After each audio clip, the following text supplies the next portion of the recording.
Kuil di hadapan IKBN Dusun Tua sedia berpindah, tapak baru akan disediakan. Maksudnya kita minta pihak kerajaan negeri evacuatekan satu kawasan baru. Macam kita cakap tu lah.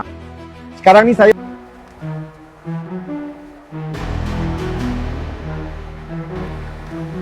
Ahli Parlimen Hulu Langat YB Sani Hamzan memaklumkan kuil yang dibina tanpa kebenaran di hadapan IKBN Dusun Tua akan berpindah dan diberikan tapak baru.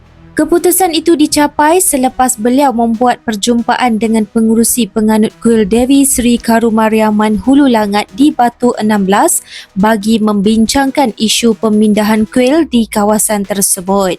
Difahamkan kuil tersebut dibina tanpa kebenaran oleh bekas pemandu IKBN Hulu Langat sejak 90-an dan binaannya kini semakin membesar atas kelalaian pihak bertanggungjawab.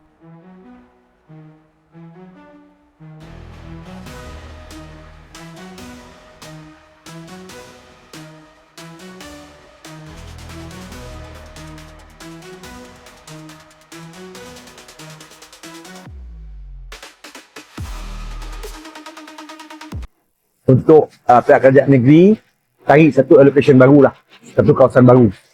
Biar benda tu legal lah bang. Maksudnya lepas ni tak ada siapa nak kacau, tak ada siapa nak bising kan. Secara dasarnya abang bersetuju dengan cara macam tu Maksudnya kita minta pihak kerajaan negeri evacuatekan satu kawasan baru. Macam kita cakap tu lah. Sekarang ni saya bersama dengan Abang Kalai. Abang Kalai ni dulu dia main bola serantar dekat Pekan Batu 14 Hulu Langat tu, Padang Langat tu. Ini abang dia yang nama siapa bang? Selvam. Dia punya ayah dulu ni memang kedai gunting rambut dekat Pekan Batu 14 Hulu Langat. Dengan Abang Kalai punya nama dia Kanda. Adik Abang Kalai ni sebaya dengan saya. Abang Kalai ni sekarang ni pengurusi kuil depan IKTBN Dusun Tua. Kita baru saja berbincang dan saya sebenarnya pun telah berhubungi dengan pihak yang berhormat Expo Paparaidu.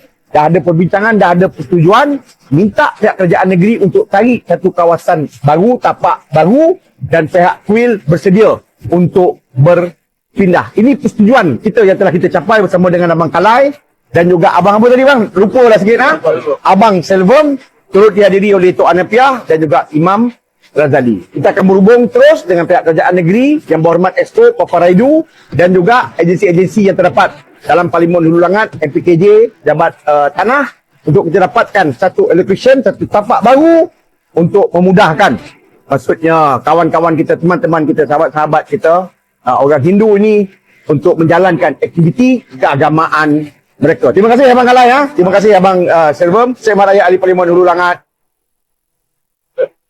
Sihat seluruh badan, insya-Allah nanti Jumpa lagi. Assalamualaikum.